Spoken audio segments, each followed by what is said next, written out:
Assalamualaikum warahmatullahi wabarakatuh.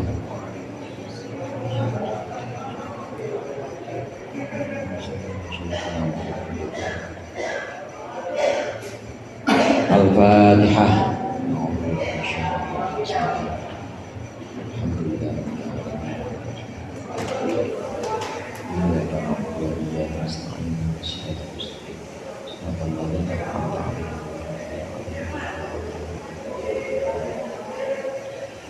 Alhamdulillahil munfaridi bil 'azamati wal jalal wal mutawahhidi bi istighfaqin nu'util kamal wassalatu wassalamu ala sayyidina Muhammadinil hadi minad dhalal wa ala alihi ashabil ladzi khalasat lahumul ahwal wa safat minhumul ahwal amma ba'du fa inna asdaqal hadithi kitabullah wa khairal hadi hadi Muhammadin sallallahu alaihi wasallam wa syarrul umuri muhdatsatuha wa kullu muhdatsatin bid'ah wa kullu bid'atin dhalalah. Para ustaz, segenap hadirin jamaah pengajian malam Rabu yang dirahmati oleh Allah.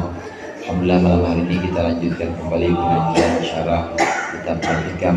Mudah-mudahan hadirnya kita di sini mendapat ridha Allah dan apa yang akan kita baca menjadi ilmu yang bermanfaat dunia akhirat zahiran wa batinan. Amin ya rabbal alamin. Melanjutkan penjelasan dari maqalah Ibnu Athaillah As-Sakandari, la tamuddanna yadaka ilal akhri minal khalaiq illa antara annal mu'tiya fihim maula. Jangan kita ngarep-ngarep, jangan kita mengadahkan tangan kita kepada orang siapapun itu, kecuali kalau kita yakin bahwa yang memberi itu adalah Allah. Sekiranya dalam hati kita ini kita nggak yakin ini yang memberi, orang yang ngasih saya adalah orang yang bisa nolong saya, yang ngasih saya ini orang yang bisa ngangkat saya. Kalau ada perasaan gitu, mendingan gak usah dikasih, mendingan gak usah diambil. Bahkan terakhir kemarin itu yang kita baca di halaman, kita sampai di halaman 23. Fal istishraf ila nas madmumun qadihun fi tauhid. Ngarap-ngarap pemberian orang, ngarap-ngarap pemberian manusia itu tercela qadihun fi tauhid, itu bisa menodai, mencederai tauhid kita. Sayang-sayang lama-lama belajar tauhid akidatul awam hafal, tapi masih ngarap-ngarap pemberian orang. Kita yang fakir atau kita yang ya kebutuhannya banyak yang belum terpenuhi aja, ngarap-ngarapnya nggak boleh. Yang kebutuhannya ini banyak yang masih kurang belum terpenuhi, ngarap-ngarap pemberian orang aja nggak boleh. Apalagi yang di sini orang kaya semua ya, yang miskin aja fakir aja nggak boleh ngarap-ngarap. Apalagi orang-orang kaya kayak di sini semua. Kan kayak harta, kayak orang di sini. Nah, di sini ada satu riwayat lagi diceritakan di sini. Qala al-mu'allif rahimahullah wa nafa'ana bihi wa bi ulumihi fid dharain. Amin.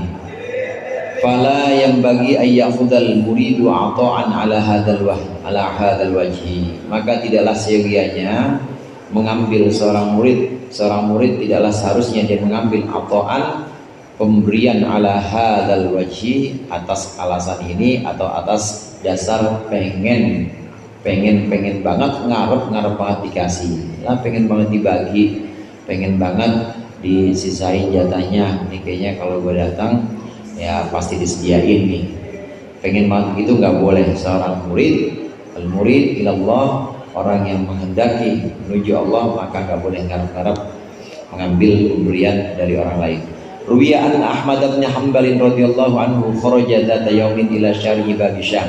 Diriwayatkan bahwasannya Imam Ahmad bin Hanbal keluar pada suatu hari ila syar'i Babi Syam, kepada jalanan di pintu masuk negeri Syam. Fashtara daqiqan, maka kemudian beliau membeli tepung walam yakun fil maudhi'i man yahmiluhu, dan tidak ada di tempat itu man yahmiluhu, orang yang membawakan tepung tersebut. Fawafa Ayyub al-Jamal, maka datanglah tiba-tiba Ayyub al-Jamal, fahamalahu, maka membawakan Ayyub akan daqiq, wa dafa'a ilaihi Ahmadu ujratahu, kemudian menyerahkan kepada Al-Jamal Ayyub, siapa Ahmad, Imam Ahmad, ujratahu akan upahnya, dikasih upah terus dibawain. Falamma dakhalat dara, maka ketika masuk Imam Ahmad masuk pintunya ba'da ibnihi, setelah diizinkan oleh Imam Ahmad lahu padanya, ittafaqa anna ahlad dar, maka pas banget, sepakat itu maksudnya ittifaq, pas banget anna ahlad dari, bahwasannya orang rumah qad khabazu telah membuat roti, maka indahum akan sesuatu yang mereka miliki. Tepung itu dibuat roti minad daqiqi, yaitu dari tepung tadi. Wa tarakul khubza ala sariri, wa taraku, dan mereka meninggalkan al khubza roti ala sariri, di atas ranjang, yunshaku sengaja dikeringkan. Fara'ahu Ayyubu, maka kemudian melihat roti itu siapa Ayyubu, Ayyub al-Jamal. Wa kana yasumud dahra, dan Ayyub itu selalu berpuasa ad-dahra, sepanjang masa, puasa terus, bukan Senin Kemis, bukan juga Daud, yasumud dahr, puasa terus tiap hari. Faqala Ahmadu, maka berkata Imam Ahmad libnihi Soleh, kepada anaknya yaitu Kang Soleh, idfa ila Ayyubah, serahkan kepada Ayyub minal khubzi, sebagian dari roti. Pada fa'alahu Ragifaini, maka kemudian Soleh menyerahkan kepada Ayyub Ragifaini 2 potong roti. Faraddahuma, maka Ayyub menolak dua-duanya. Faqala Ahmadu, maka berkata Imam Ahmad, do'huma, kasih aja, letakkan saja, taruh situ. Thumma sabara qalilan, kemudian sabarlah sebentar. Thumma qala, kemudian berkata Soleh, khudhuma, ambillah roti ini, walhaqhu bihima, khudhuma, ambillah roti ini, walhaqhu bihima, atau walhaqhu bihima, dan sampaikanlah bihima, sampaikanlah kepada Ayyub al-Jamal dengan roti ini. Falahiqahu, maka kemudian menemui Soleh anaknya Imam Ahmad akan Ayyub al-Jamal. Fa'akhadahuma, maka kemudian mengambil Ayyub akan 2 potong roti itu. Faraja'a Solihun muta'ajiban, maka Soleh kemudian pulang dalam keadaan kaget atau heran. Faqala lahu Ahmadu, maka Imam Ahmad berkata kepada Soleh anaknya, ajibta man raddahu wa akhadahu, ajibta min raddihi wa akhdihi, apakah engkau heran dengan penolakannya, wa akhdihi, dan ngambilnya dia. Qala, maka berkata Kang Soleh, na'am, iya. Qala, maka berkata Imam Ahmad, hadza rajulun solihun, ini orang soleh. Lama ra'al khubza, ketika dia melihat roti pertama kali, istashrafat nafsuhu, maka pengen banget, maka ngarep banget nafsuhu, nafsunya Soleh, nafsunya rajul, ilaihi, kepada khubz, pada roti. Falamma a'tayna ma'al istishraf, maka ketika kita berikan roti itu ma'al istishraf, beserta rasa kepingin yang sangat, raddahu, dia menolaknya. Tsumma ayisa, kemudian dia putus asa. Faradadnahu, kemudian kita kembalikan roti itu ilaihi, kepadanya, pada Ayyub ba'dal iyasi, setelah keputus asanya. Faqabilahu, maka kemudian Ayyub menerimanya, menerima roti. Wamal istitik, sampai di situ. Itu cerita tentang Imam Ahmad yang ngasih roti. Ada seorang namanya Ayyub al-Jamal, di sini bantuin manggul tepung yang dibeli oleh Imam Ahmad dari pasar.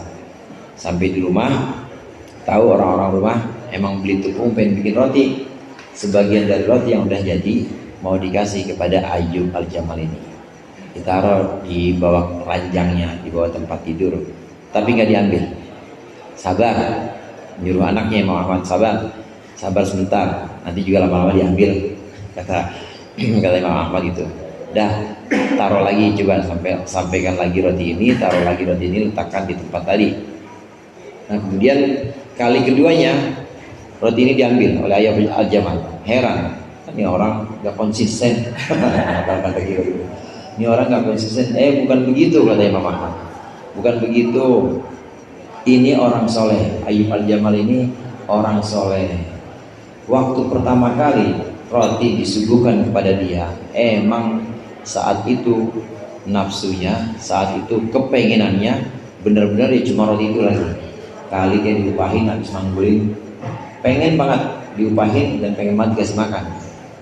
Kali pertama roti itu sampai disuguhkan, itu masih ada perasaan itu. Nah, dia tolak lagi itu, dia nggak mau. Ketika nafsunya sudah mulai bisa ditenangkan, kepengenannya itu sudah mulai bisa ditenangkan, udah nggak pengen banget kayak tadi, disuguhin lagi baru diambil. Itu caranya, saudara. Kalau kita pengen banget disuguhin sama orang, mendingan tolak, udah tolak, jangan diambil. Ntar Allah tungguin sampai benar-benar hilang kepengenan kita, baru kita terima gitu.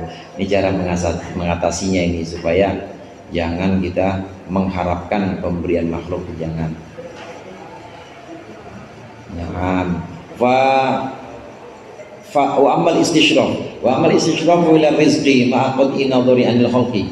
Adapun mengharapkan rizki ma'a qat'i nadharihi beserta memutuskan pandangannya seseorang anil khalqi, dari makhluk, fala yadurruhu, maka itu tidak apa-apa, maksudnya tidak membahayakannya.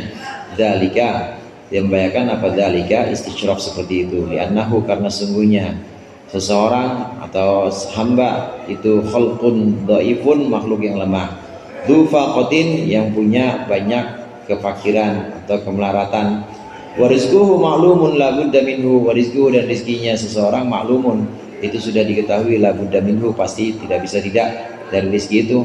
Pasti yang namanya orang hidup butuh rizki.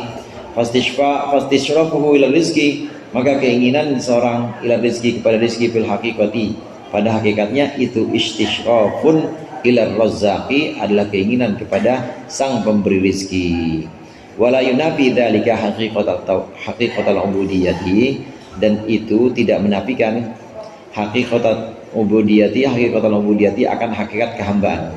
Walakin in kathura minhal istishrafu ila rizki, tetapi apabila banyak minha, darinya, dari hawa nafsu, apabila banyak dominan apa istishrafu, rasa ingin ila rizki, kepada rizki, wasyagolat sahibuha, wasyagolat dan sibuk, wasyagolat dan menyibukkan, syagolatna amwaluna, ya syagolat dan menyibukkan apa rizki tadi, menyibukkan atau nafsu tadi, sahibaha, akan pemilik nafsu, andawamil muhadarati, dari dawamnya, dari terus menerusnya kehadiran, hadir, wal munajati, dan munajat, maksudnya muhadarah, merasa diawasi Allah, dan juga munajat, berbisik atau bermesraan dengan Allah, minal haqqi, dari Allah Ta'ala, fal yasrifna,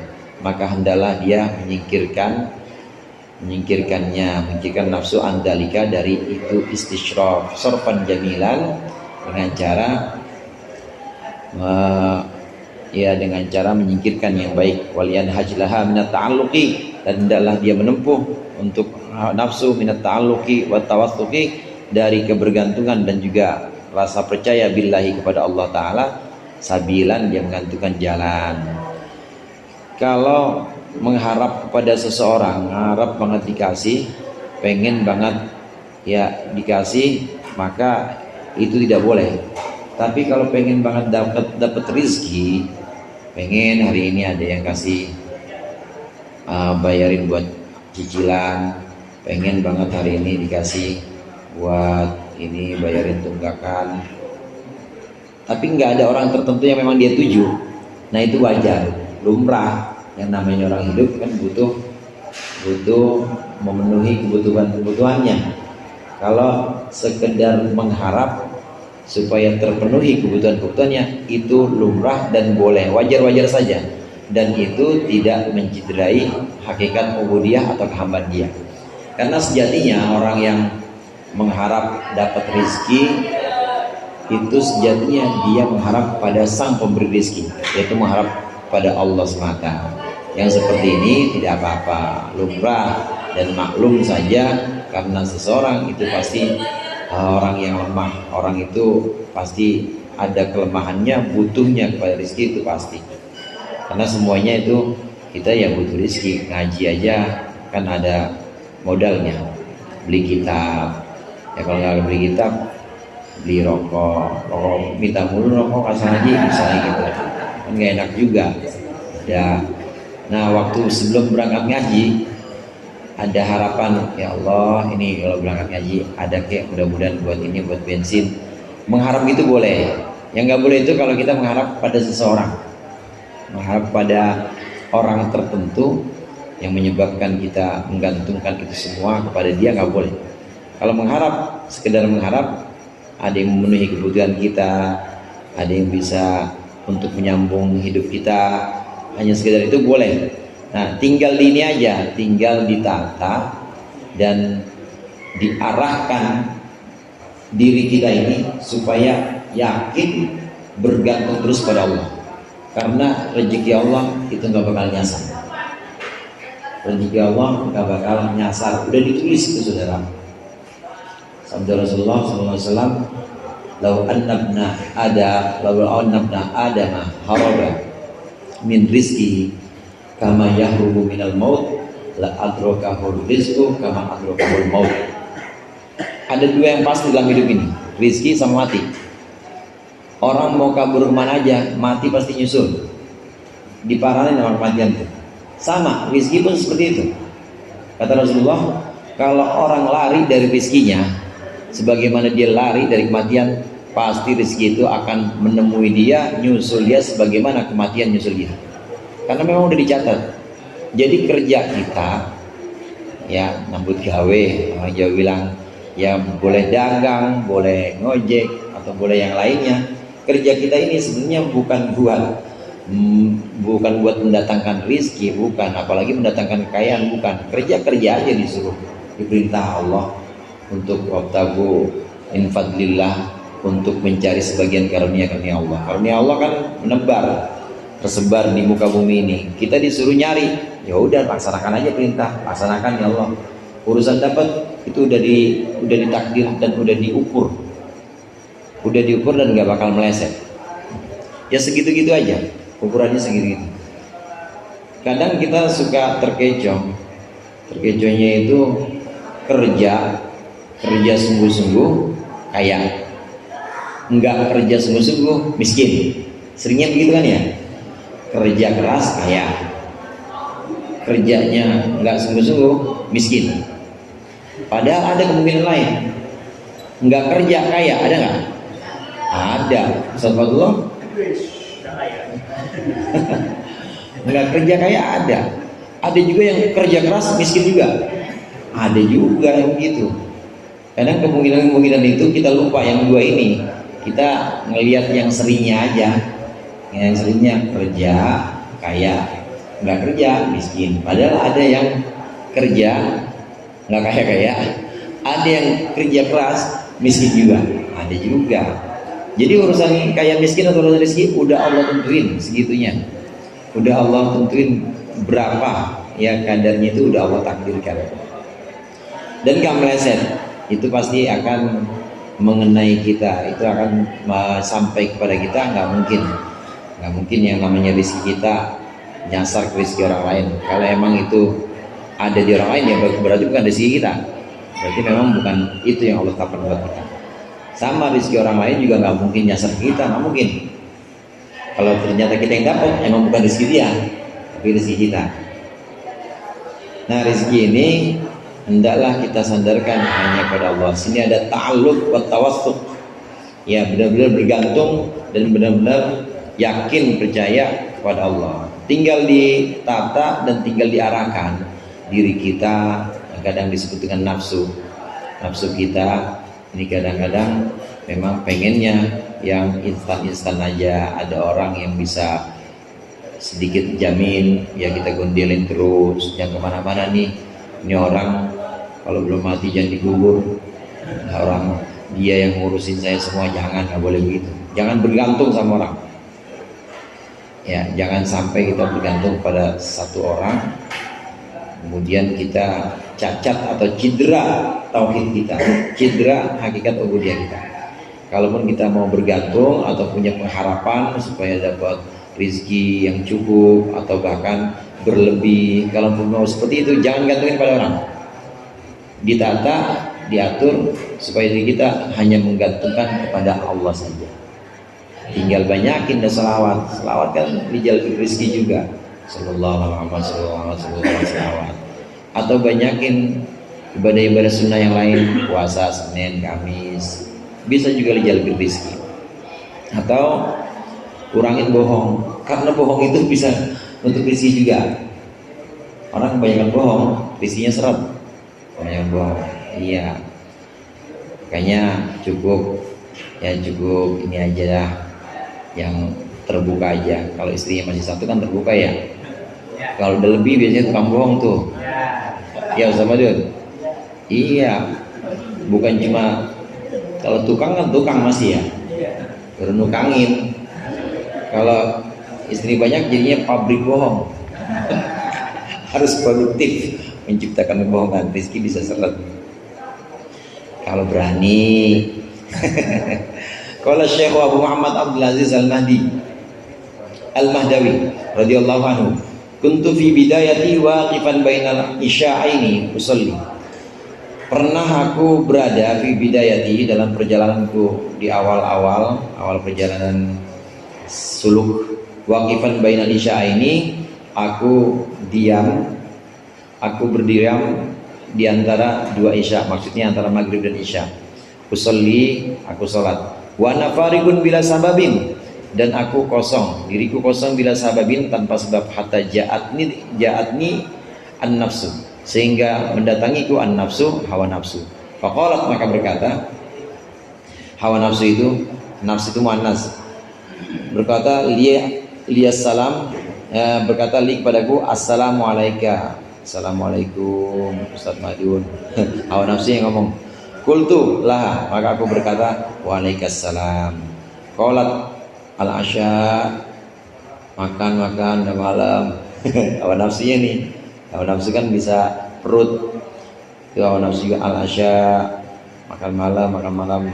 Fa'adhadni bidahiyatin, fa'adhadni, maka kemudian menggocek atau menipuku, bidahiyatin, dengan tipuan. Fatawaqaftu, maka kemudian aku berhenti sejenak. Tsumma alhamani Allah Ta'ala, kemudian mengilhamkan kepadaku siapa Allah Ta'ala, an qultu, agar aku berkata, laha, kepada nafs, atadrina lahu maudian, atadrina, apakah engkau tahu, lahu, bagi asya, maudian, tempat. Qalat la, nafsunya berkata tidak. Qultu la, aku berkata tidak. Aku berkata tidak. Aish itu singkatan dari ayu syai'in. Aish, ayu syai'in huwa. Emang makan malam yang gimana itu yang kamu mau? Wa mata huwa, dan kapan? Qalat, maka berkata la, saya juga nggak tahu, kata hawa nafsu. Qultu, maka aku berkata laha, kepada hawa nafsu, ana rabbun au abdun, saya tuan atau hamba. Qalat, maka berkata hawa nafsu, abdun, hamba. Qultu laha, aku berkata kepadanya, kepada hawa nafsu, fal abdu yaqdiru ala syai'in, maka seorang hamba itu mampu atas sesuatu, melakukan sesuatu. Fama hadzal kufru wasyirku, maka kekufuran apa dan kemusyrikan apa, syirik apa dan kufur apa, alladani ataiti ini, lasoknya ataiti, ada yaknya nih, la atai, alladani ataiti ini, yang engkau datangkan kepadaku, bihima, dengan keduanya, dengan kufur dan syirik.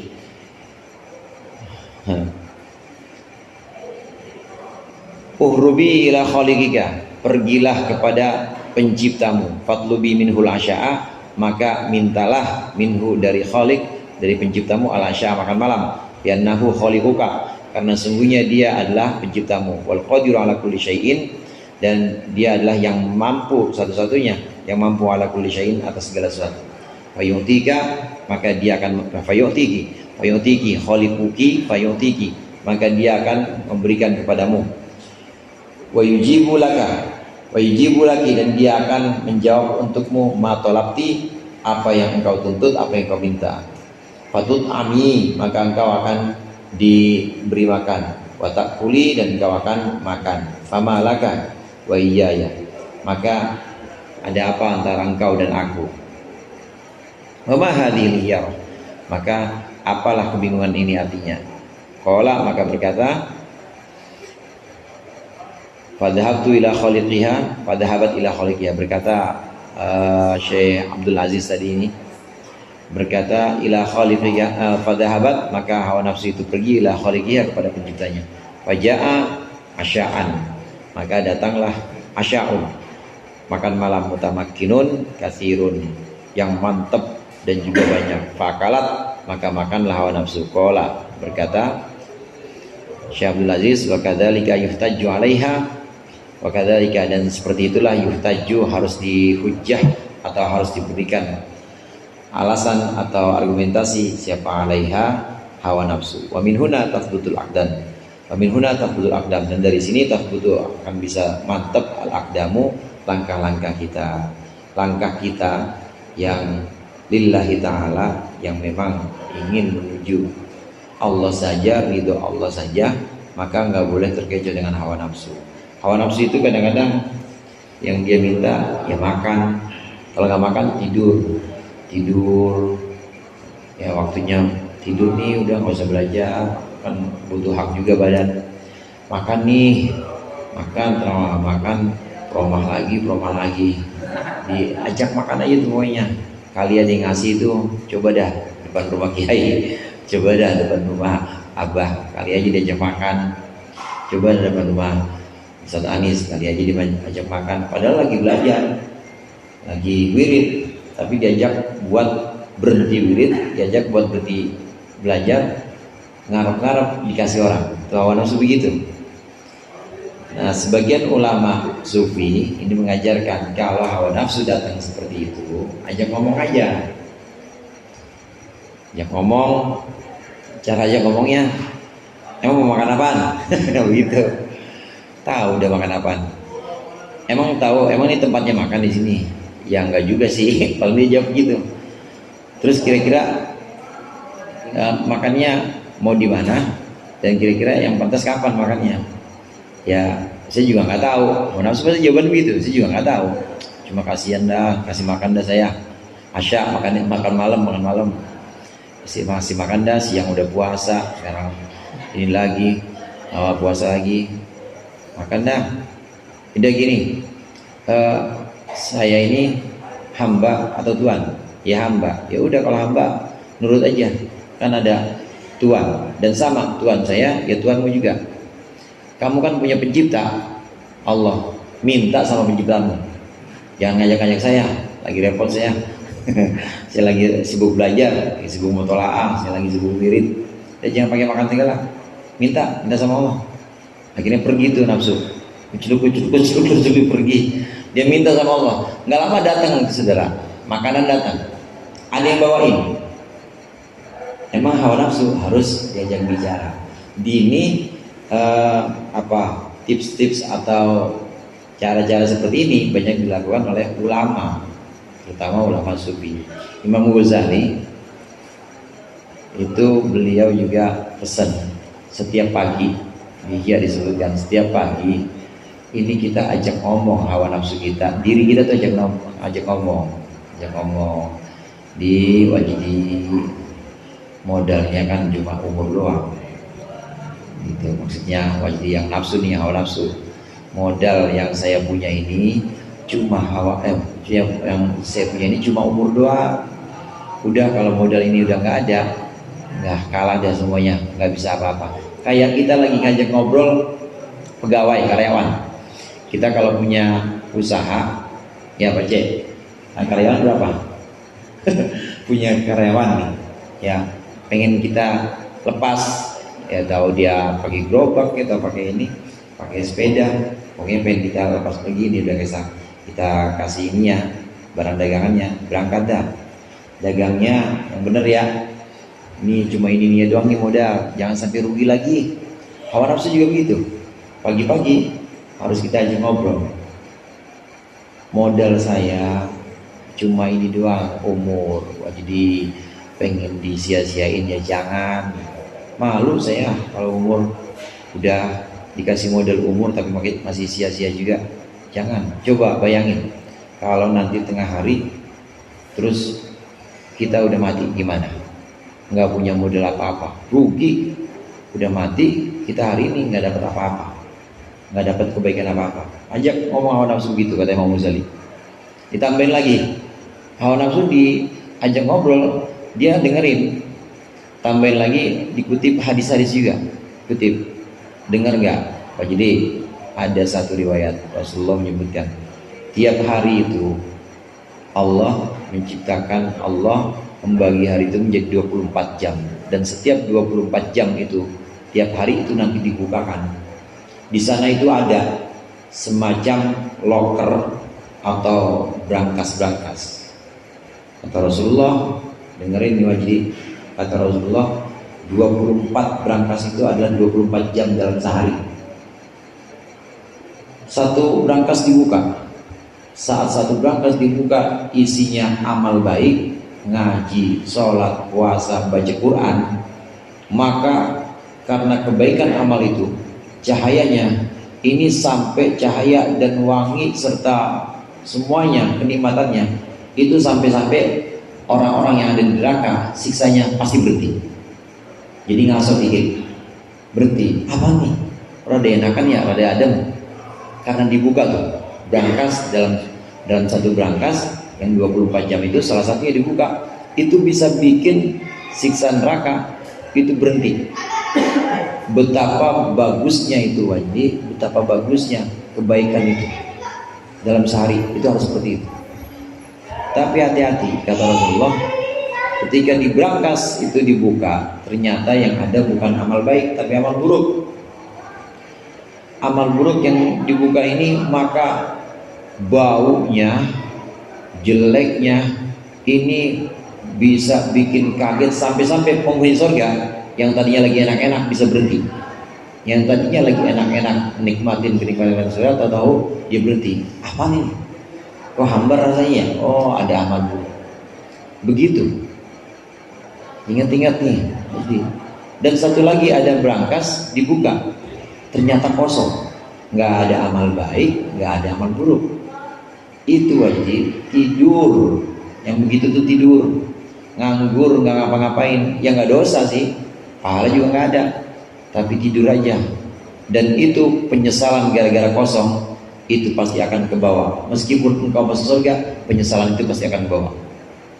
Di surga yang harusnya derajatnya bisa tinggi, gara-gara kosong, maka derajatnya nggak seperti yang kalau diisi dengan amal-amal baik. Penyesalan itu tetap akan tersisa di surga. Karena kenapa dulu dibiarin kosong aja? Ya buat tidur, ya buat ngayap, buat ngapa-ngapain tanpa ada kegiatan-kegiatan yang baik. Karenanya, nah itu diajak ngobrol hawa nafsu tiap pagi. Imam Ghazali begitu, Imam Ghazali pesannya seperti itu.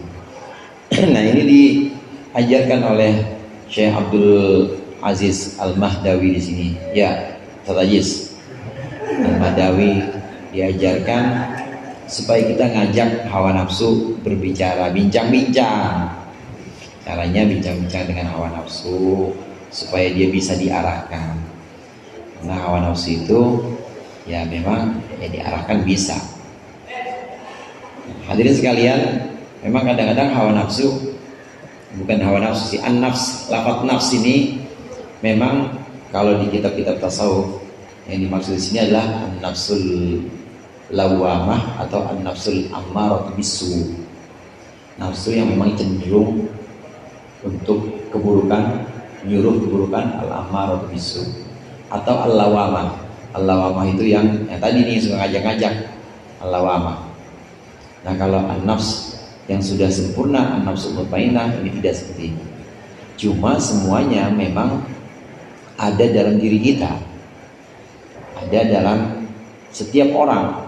An-nafsul mutmainnah bisa sampai situ, bisa juga an-nafsul ammarah yang harus kita lawan terus, an-nafsul lawamah yang juga harus kita tentang terus. Itu semuanya ada. Tapi di dalam kitab-kitab tasawuf seperti kami ini yang dimaksud an-nafs di sini adalah nafsul lawamah atau an-nafsul ammarah bisu. Nah, adapun pembahasan klien tasawuf, nah ini dibedakan antara nafs yang dimaksud di sini nafs apa? Enggak semuanya itu harus dimatikan atau dibunuh, enggak. Kalau dalam pembahasan selain tasawuf, karena dalam pembahasan selain tasawuf itu an-nafs bisa punya arti jiwa atau diri lah, dan memang punya potensi. Kalau hukama itu filsuf. Hukama itu menyebutkan nafs itu apa?